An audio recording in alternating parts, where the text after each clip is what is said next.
Good morning. At least for those of you in this room, it is good morning. We do have an international audience as well, and for them it could be good afternoon or good evening or hello middle of the night. I don't even know, but thank you guys for being here. I'm gonna break some cardinal rules of sales and of speaking, and so I hope that you will play along with me. If you have had at least one cup of coffee this morning, would you raise your hand?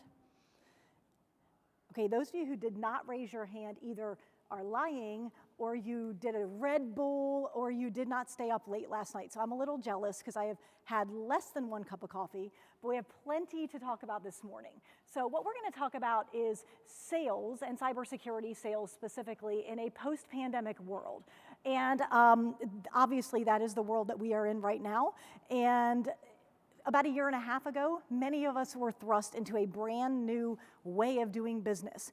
We then were introduced to the word pivot, and we heard the word pivot dozens of times, and I will probably use it inside of this presentation today because our businesses were forced to pivot, our clients were as well. We quickly enabled them to work from home if they didn't already have those pieces in place. But one thing that we did not do was take a look at our sales process. Did we pivot that? Did we shift that at all? And that's what we're going to be talking about today. Now, these are going to be some sacred cows that I'm about to roast, but I want to quickly introduce myself. I'm Jennifer Bleam. I call myself the Cybersecurity Sherpa. I am a former MSP business owner. I helped a cybersecurity startup go from infancy to acquisition in about 17 months, and I now mentor a small handful of MSPs, helping them go to market with cybersecurity, grow their MSPs, lead gen, marketing, sales, and strategy. So what are these sacred cows that I am talking about? Well, that's what we're going to be talking about over the next 30 minutes. And there are 4 sacred cows that are already dead. They are things that you are probably doing today. And because they are dead, that means that they are rotten to the core. They are sitting in your sales process. They are costing you money. They are costing you efficiency. But the good thing is you are here in this room, either in person or virtually, and you can get these out of your sales process and edge out the competition. So that's what I'm going to be sharing today. What are these 4 sacred cows? How do we get rid of them? Should you get rid of them? Because you may differ with me on 1 or 2, and I'm okay with that. And we've got a lot of content to cover, so I'm going to tell you up front, you are going to have questions. You're going to want to bounce ideas off of me.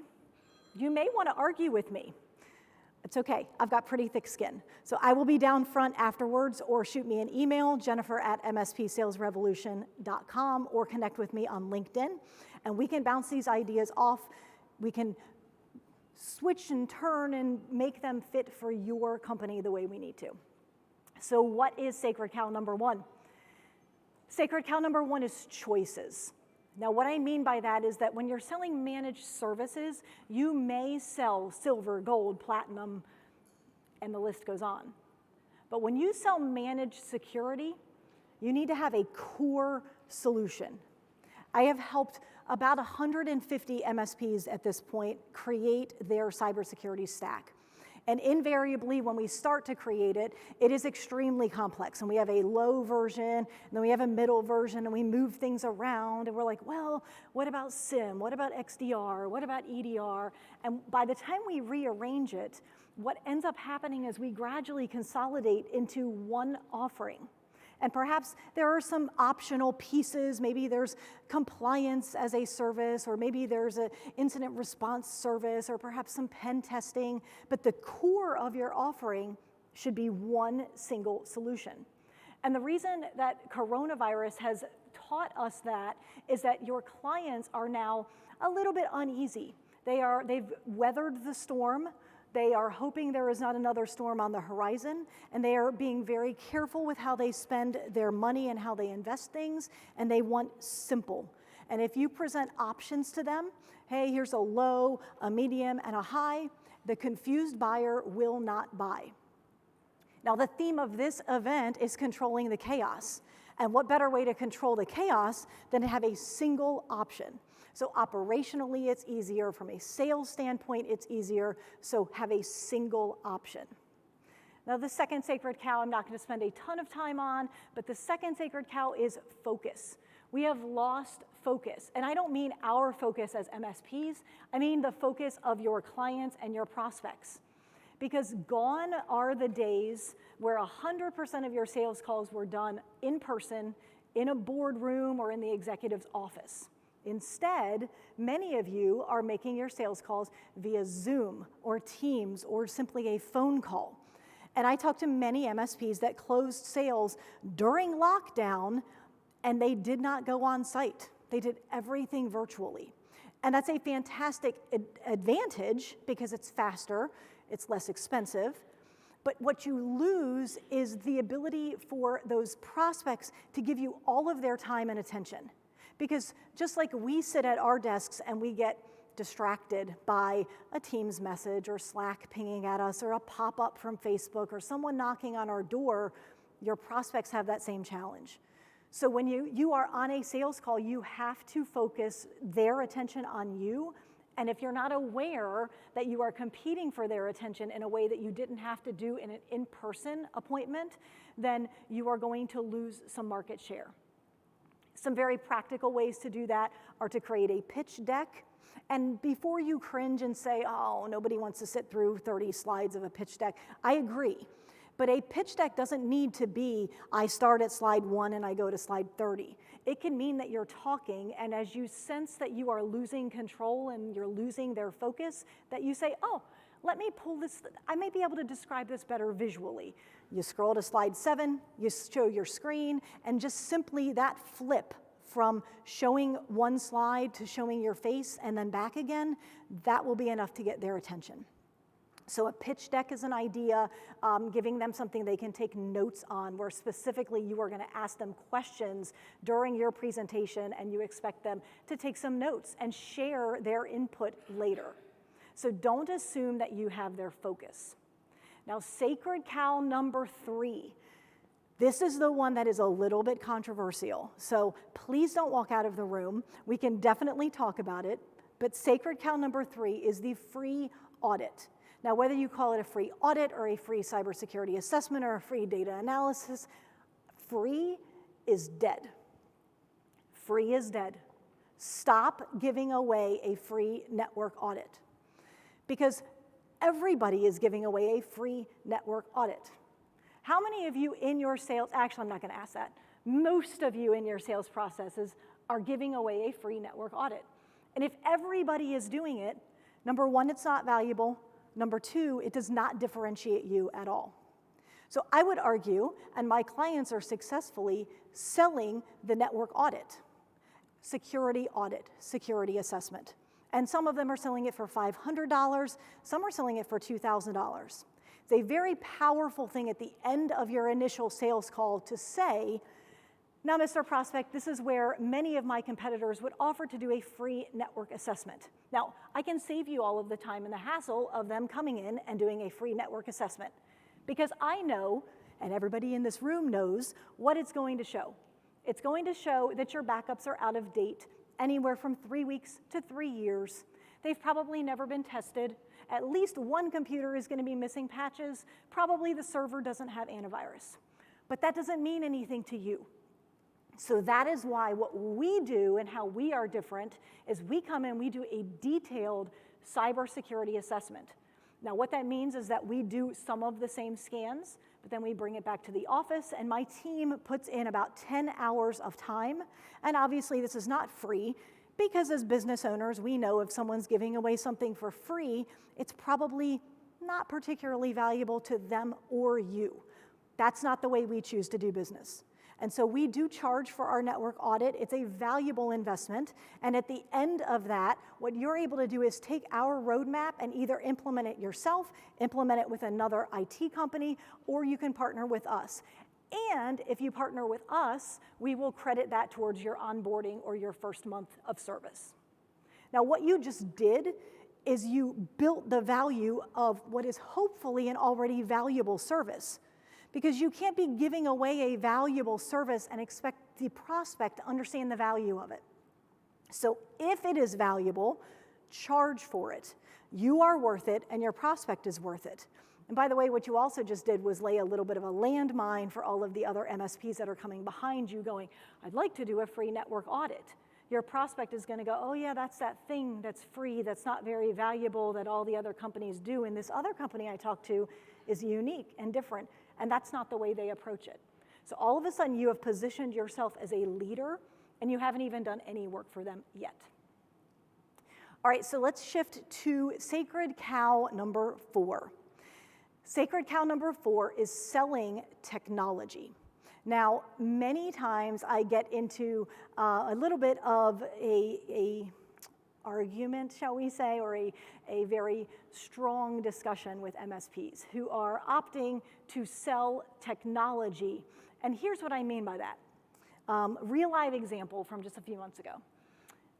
I had someone say, hey, I went to one of my clients, I explained they needed a new firewall with intrusion detection and intrusion prevention. And I said, all right, well, let's stop there. How did you say it to the client? And they said, I said to the client, you need a new firewall with intrusion prevention and intrusion detection. I'm like, okay, stop right there. You just tried to sell technology. And he said, yeah. I'm like, you have to remember your clients don't like technology. In fact, your clients practically hate technology. That's why they have you, so that you can deal with this thing that they hate, and you deal with it, and they pay you, and everybody's happy. So when you come to them and you try to sell them based on your worldview and your technology and maybe even your love of technology, whether it's, oh, you need a new firewall, or you need to buy this new EDR because it has AI and next gen and machine learning and blah, blah, blah. Those are all great reasons to select a solution. But you cannot go into a sales conversation and sell based on that criteria. So anytime that I am coaching an MSP and we are shifting their framework or we're playing with scripts inside of their sales process, what I recommend is that they approach it from the perspective of a prospect. And so this is what I mean. How many of you are homeowners? Can I have a show of hands? Okay, so I own a home as well. We contract with a heating and air conditioning company who comes in and they do maintenance. They do whatever they do because I don't know how to do it. And so they come in twice a year and they do their thing and I stroke a check and life is good. But let's pretend that that heating or air conditioning person came in and said to me, hey, I need you to buy a blah, blah, blah, a Flibberty gibbet. And I say, what's a Flibberty gibbet? They're like, well, it's this thing and it keeps the natural gases from leaking because then it could go upstairs and kill your kids. And I'm like, okay, well, like how much is a Flibberty gibbet? They're like, oh, it's like $1,500. And I'm like, whoa, like $1,500, hold on a second. How come you didn't tell me about the Flibberty gibbet when you sold me the furnace 2 years ago? And why, do I really need it? Like, is this really that big of a problem? I've never heard of, gas leaking in the middle of the night and waking up the kids. This is not like or killing the kids. This is not like a major, major issue. And as a homeowner, I am going to have the same questions as your clients do when you lead with technology. How much does it cost? Do I really need it? Why didn't you try to sell me this before? The overarching theme there is, are you really trying to sell me something I don't need? Or are you genuinely looking out for me? On the flip side, if that salesperson had come in and said, hey, when we installed your furnace a couple of years ago, there was something that was not happening then that is happening now. And what we're seeing is that the plastic coupling starts to age, and because of the new way the plastic is manufactured, what can happen is that the gas can start to leak. And I don't know if you've heard of this, but it's actually happened in several homes in the area. And because of whatever reason, the CO2 detectors don't go off. And so the reason that we need to do something about this is there's a new problem that could impact your kids. It could impact you. It could impact your world. Now, do you see how that's a very different sale? Because now you've tapped into my emotions. You've explained why it's a problem. You've demonstrated that we need to have a conversation. You didn't try to sell me the widget. You tried to explain why I needed the widget, and now you're going to sell it to me. It's a very different shift. So I'm an extremely visual person, and so I want to demonstrate my sales process to you through some visuals, because sometimes this will help in a pinch when you're in the heat of a sales call, or when you're debriefing a sales call after the fact and you say, why did this go wrong? Why didn't I close this sale? I want you to remember these visuals, and this will help you to troubleshoot that and iterate and improve.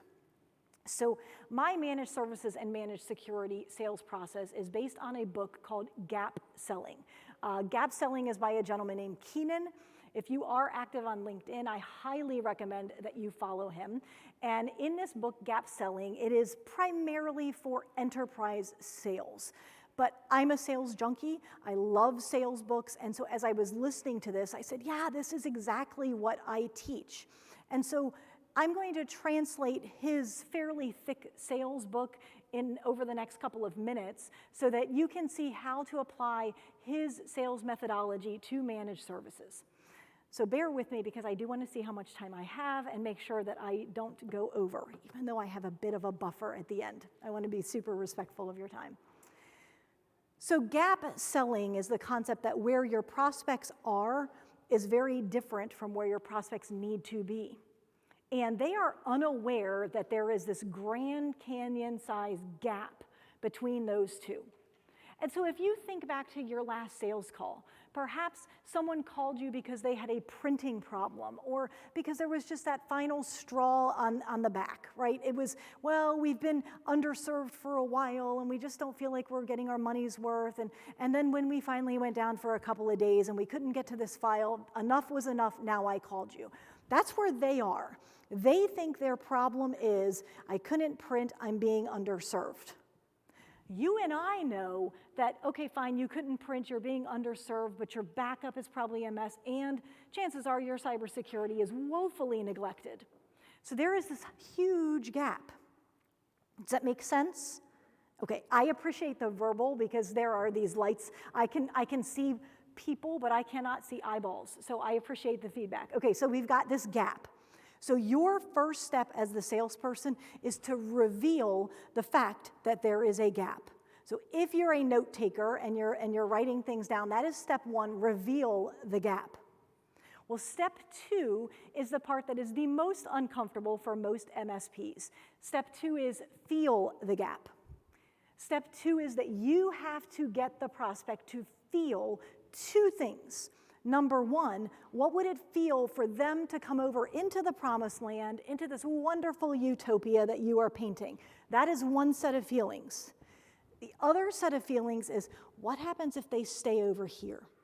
What will that do to their company, to their world, to their family, to their business? That's a second set of feelings, and they're both important. So a lot of times people say, I don't want to sell based on fear, uncertainty, and doubt. The reality is that fear, uncertainty, and doubt is better at creating sales momentum than unicorns and fairies. So that is the reality. I didn't create human beings. I'm just telling you our psychology is fear, uncertainty, and doubt of staying where I am when I now know there is a risk motivates me and motivates your prospects more than sunshines, fairies, and rainbows.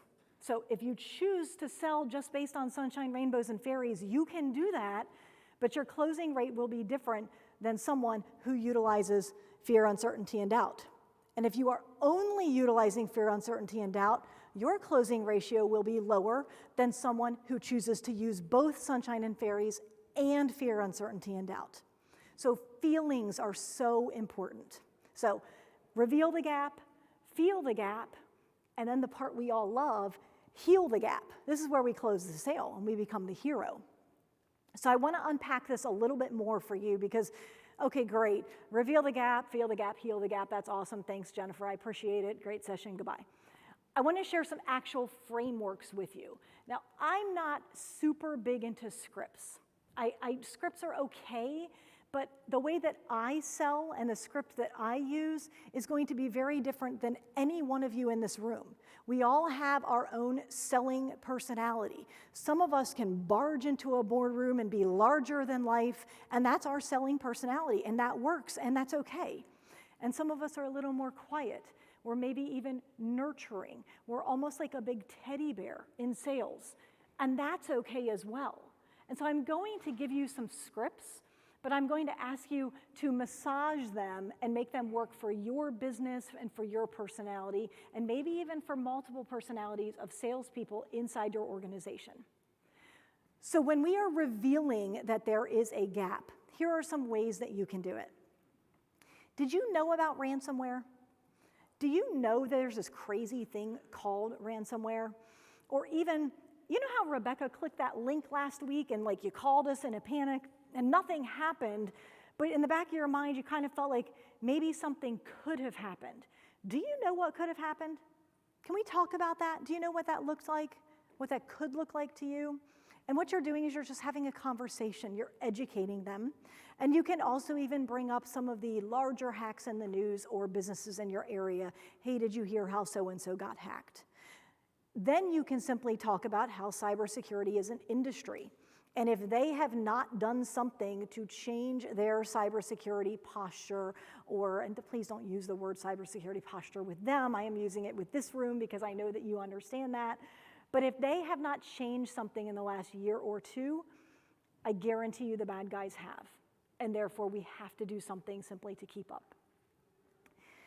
How we help them to feel the gap is to understand what this would mean to their business.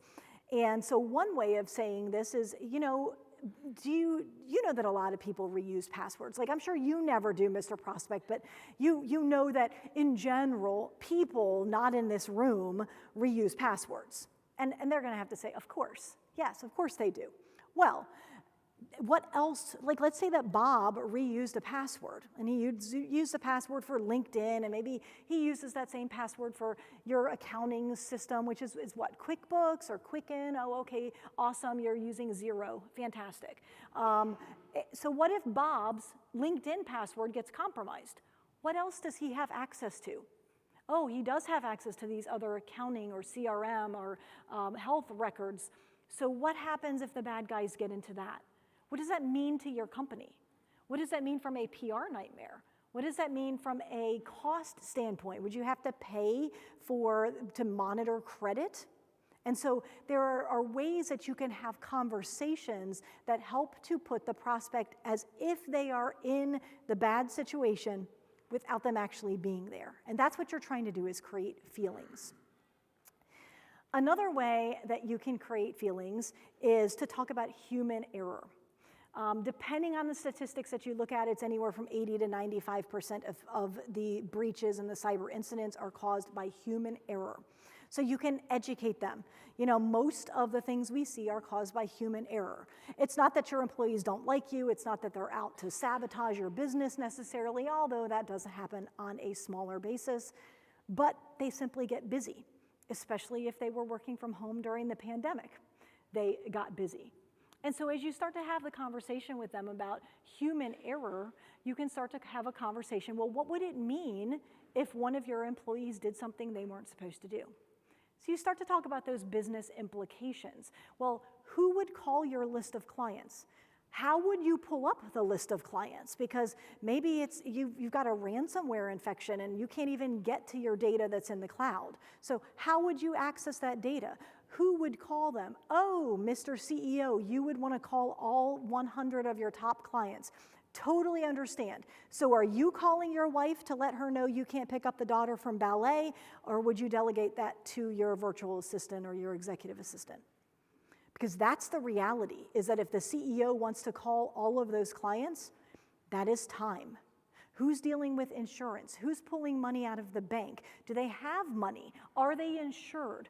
All of these things are very good conversation starters that get them to feel not only the gravity of cybersecurity and how much they've been neglecting it, if that is the case, but it is also helping them to feel the impact that it would have on them personally and the impact it would have on their business. So that is a very, very quick framework. The last step is heal the gap. And that's where we all love. We all love to make the sale. And so we've got reveal the gap and then feel the gap. Well, this is heal the gap, where we get to be a hero. And so many people feel like the close is this big monster that happens at the end of the process. But this is one of my favorite closing questions. Did you know how bad it was? So you've generated the fear, you've helped them to see what the gap is, but this question, did you know how bad it was? Now, I warned you at the beginning, I'm a little contrarian. Most sales trainers will tell you, don't ask yes or no questions. Well, that is a yes or no question. Did you know how bad it was? They can either say yes or they can say no. I guess if they were really ornery, they could come up with some other answer other than yes or no. But here's why I like that so much. If you say, did you know how bad it was? And they're like, no, I had no idea how bad it was. That's a great answer because they are now recognizing it is bad and I've never addressed this and I need to do something about it. And if they say the opposite, yes, I did realize it was this bad. It has been on my long list to do. It has just never quite made it to the top. It's never quite made it to the front burner. And I'm really glad we're having this conversation because I have a million questions. And then it's simply, that's kind of what I figured. No, you didn't realize how bad it was, or yes, you did. Is this acceptable? Is this level of risk acceptable to you today? And if not, would you like me to share with you how we can bridge that gap? That's healing the gap. That's the close. You have been closing all the way throughout the process when you've been teaching them, you're over here, you really need to be here. Half of the close is right there in the uncovering of the gap, helping them to discover it, helping them to feel it. So the healing part should be the easy part. The hardest part is what's in the middle. The hardest part is the discovery. The discovery is so key. And so many sales trainers talk about discovery as if it is a discovery where we are discovering things out about our prospect. I see discovery a little bit differently.